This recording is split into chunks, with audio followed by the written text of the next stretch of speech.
सतगुरु की साजी निवाजी प्यारे साध संगत जी, प्यार और सत्कार से कहना धन निरंकार जी। साध संगत जी, संपूर्ण अवतार बानी में शहंशाह बाबा अवतार सिंह जी महाराज इस शब्द की ओर हमारा ध्यान दिलाते हुए हमें समझाते हैं, अंदरों बारों इक्को होइए तां है रब परवान करे, कहे अवतारे भोले भाई बंदे दा कल्याण करे। शहंशाह जी शब्द द्वारा हमें समझा रहे हैं कि हम अंदर बाहर से पाक साफ हों, हम अंदर बाहर से शुद्ध विचारों वाले हों। हमारे मन में ऐसा ना हो कि हम अंदर से कुछ और बाहर से कुछ। जब हमारे शुद्ध विचार होते हैं, शुद्ध मन होता है, तो ये निरंकार हमारे मन में वास करता है। ऐसे ही भावदासी आप जी के चरणों में शेयर करने जा रही है। आप जी परवान करें, अगर कोई गलती हो जाए तो क्षमा करें। साथ संगत जी कहते हैं, कार्तिक पूर्णिमा का दिन था। कबीर दास जी अपने काम में लगे हुए थे। कपड़ा बुनना कबीर दास जी का काम था। इसी से उनकी जीविका चलती थी। इस काम को वे राम का काम मानते थे। शायद ही उन्होंने कभी खराब कपड़े बुने हों। लोगों को बताते कि मैं सिर्फ कपड़ा ही नहीं बुनता, बल्कि इसके माध्यम से प्रेम करता हूँ, उस राम से प्रेम करता हूँ जो सबके अंदर है।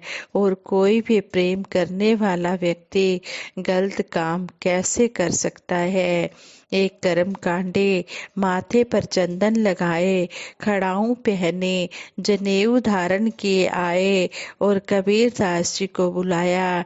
कबीर दास जी ने आकर उस ब्राह्मण को प्रणाम किया और पूछा, कैसे आना हुआ पंडित जी। पंडित जी बोले, अरे भाई, आज कार्तिक पूर्णिमा है, क्या गंगा स्नान को नहीं चलोगे। एक वे ब्राह्मण थे जिनके कबीर दास जी में अटूट श्रद्धा थी। गंगा स्नान को जाते समय सोचा कि कबीर जी को भी साथ लेते चलें तो अच्छा रहेगा। कबीर जी की निष्कपट और सच्ची बातें पंडित जी के मन को मोह लेती थी। शायद ही कोई ऐसा संत हो जिसे हिंदू और मुसलमान दोनों का प्यार मिला हो। एक कबीर दास जी ही तो ऐसे थे कि सब उनके खरे खोटे भी सुनना चाहते थे। पंडित जी के कहने पर कबीर दास जी बोले, पंडित जी आप कहते हैं तो चल देता हूँ, वरना इच्छा तो नहीं थी। कबीर दास जी ने अपना लोटा धोती आदि ले लिया और गंगा स्नान के लिए चल दिए। रास्ते में पंडित जी प्रश्न करते हैं कि लोग गंगा स्नान के बाद भी पवित्र क्यों नहीं हो पाते, जबकि शास्त्रों में लिखा है कि गंगा स्नान से व्यक्ति पवित्र हो जाता है। कबीर दास जी हंसने लगे और बोले कि गंगा में तैरती मछलियों को देखा है। पंडित जी, गंगा में तैरती मछलियों को देखा है। इतना कहते ही पंडित जी भी बहुत हंसने लगे, मानो अपने प्रश्न का उत्तर पा लिया हो। पंडित जी कबीर दास जी की इसी कला पर मुग्ध थे कि वे हंसते हंसते भी गंभीर बातें कह जाते थे। पंडित जी को कबीर दास जी के साथ रहना, कहीं यात्रा करना बहुत पसंद था। कभी कभी तो वे शास्त्रों की गूढ़ बातों का उत्तर अपनी अक्खड़ जैसी लगने वाली भाषा में ऐसा दे देते कि पंडित जी मुंह देखते रह जाते। पंडित जी सोचते कि इस संत को देखो कि अनपढ़ होते हुए भी कैसी ऊंची समझ रखता है। गंगा किनारे पहुंचते पहुंचते काफी समय हो गया। लाखों लोग गंगा स्नान के लिए पहुंच गए थे। भीड़ की कोई सीमा ही नजर नहीं आ रही थी, इतनी ज्यादा भीड़ थी। पंडित जी ने कहा कि अब स्नान कर लेना चाहिए, क्योंकि भगवान शंकर जी की मूर्ति को जल चढ़ाना है और घर जाकर पूजा पाठ भी करना है। कबीर दास जी ने कहा कि जरूर, पहले आप स्नान कर लें। पंडित जी ने स्नान किया और सूर्य, गंगा आदि सबको जल देकर प्रणाम किया और चलते बने। मगर कबीर दास जी स्नान करके वहीं घाट पर बैठ गए और अपने लोटे को मांज धोकर अपने पास रख लिया। कुछ लोग गंगा जी में कूदकर काफी दूर तक तैरते चले जाते थे, जबकि कुछ डूबने के डर से किनारे पर ही स्नान कर रहे थे, क्योंकि उन्हें तैरना नहीं आता था। कबीर दास जी ने सोचा कि क्यों न अपना लोटा इन्हें दे दूं, इन्हें आसानी हो जाएगी। मगर वे सज्जन कोई साधारण आदमी नहीं थे, वे बहुत ही कट्टर पंडित थे, ब्राह्मण थे। उन्होंने कबीर दास जी के लोटे से स्नान करने से साफ इनकार कर दिया। कबीर दास जी बोले, पंडित जी माफ कीजिएगा, मैंने इस लोटे को 3 बार मिट्टी से मांजकर गंगा जल से धोया है। इस बार उनमें से एक आदमी और ज्यादा क्रोधित हो गया और बोला, क्या गंगा जल से धो लेने से तुम्हारा लोटा पवित्र हो जाएगा और ब्राह्मण के स्नान योग्य बन जाएगा? कबीर दास जी हंसने लगे। उन्होंने सोचा कि अगर वह पंडित जी रहे होते तो अब उनके प्रश्न का उत्तर मिल जाता, जो पूछ रहे थे कि आखिर गंगा स्नान से व्यक्ति पवित्र क्यों नहीं हो पाता। कबीर दास जी ने कहा कि अगर इस गंगा जल में इतनी शक्ति नहीं है कि वह मेरे लोटे को पवित्र कर सके, तो वह आपके हृदय को कैसे पवित्र कर सकेगी?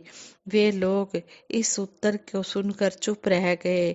पंडित जी का गुस्सा, अहंकार और उनका बाहरी आडंबर सब जैसे उनका मजाक उड़ाने लगे।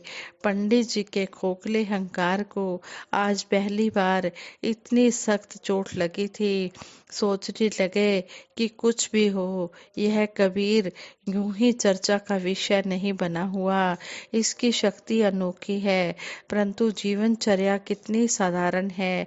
वे कबीर दास जी से प्रभावित होने लगे। संत कबीर दास जी घाट से कब के जा चुके थे, मगर वह व्यक्ति अभी भी कबीर दास जी के बारे में ही सोच रहा था। शाम होते होते पंडित जी कबीर दास जी के घर तक पहुंच गए। वहां कबीर दास जी की साधारण जिंदगी देखी तो मुग्ध हुए बिना रह ना सके। यद्यपि वे तो माफी मांगने आए थे, मगर कबीर दास जी ने कहा कि पंडित जी प्रणाम, लगता है आप मेरे ही बारे में सोचते रहे, भगवान का ध्यान नहीं किया। पंडित जी लज्जित होते जा रहे थे और जैसे ही माफी मांगने के लिए झुके, कबीर दास जी ने उन्हें अपनी बाहों में भर लिया और बोले, पंडित जी, मैं कभी किसी की बात से नाराज नहीं होता। मैं तो हमेशा अपना ही दिल खोजता रहता हूँ और पाता हूँ कि मुझसे बुरा कोई नहीं है। पंडित जी को अनायासी एक फार्मूला और हाथ आ गया और उन्होंने समझा कि अपने दिल को टटोलना, खोजना, ढूंढना ही दिल की सफाई है और यही सच्चा स्नान है। तो इस कहानी द्वारा, इस सच्ची कहानी के द्वारा हमें यही समझाया गया है कि अगर हमारा मन पवित्र है, साफ है, शुद्ध है, तो घर बैठे ही हमारा तीर्थ स्थान है। घर बैठे ही हम गंगा स्नान कर सकते हैं। मन चंगा तो कठौती में गंगा। अगर हमारा मन अच्छा है तो हम घर बैठे ही गंगा में स्नान कर रहे हैं। इसी तरह कहते हैं कि एक साधना का रहस्य इसके बारे में बताया है। इसमें भी यही समझाया गया है कि हमारा मन जो है वो साफ पवित्र होना चाहिए। इस तरह हमने इस बात को मानते चले जाना है और सतगुरु के आशीर्वादों के पात्र बनना है।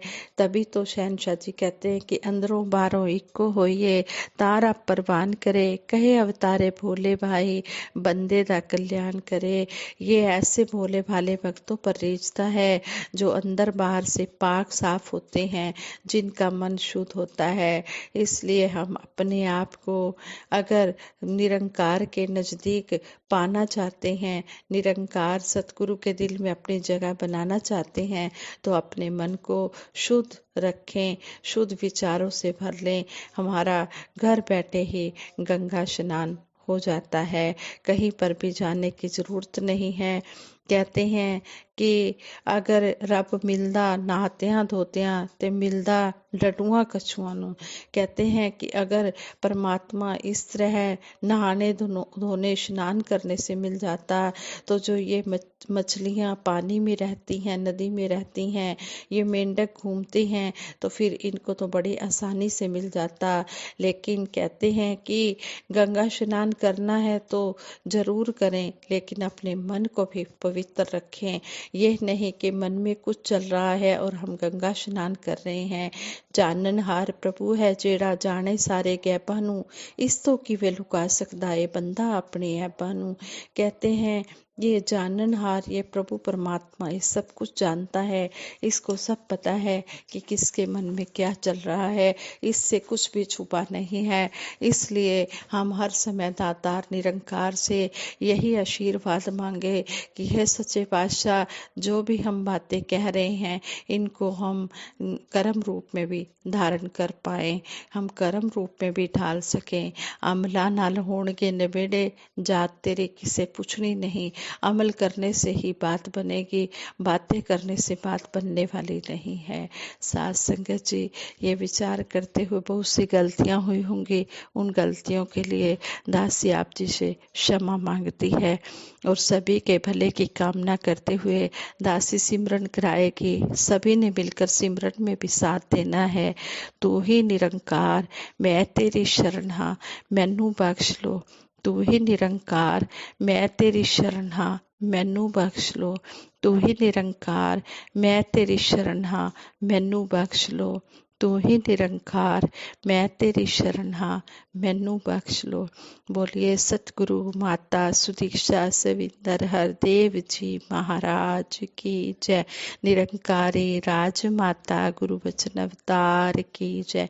सात संगत जी प्रेम से कहना धन निरंकार जी।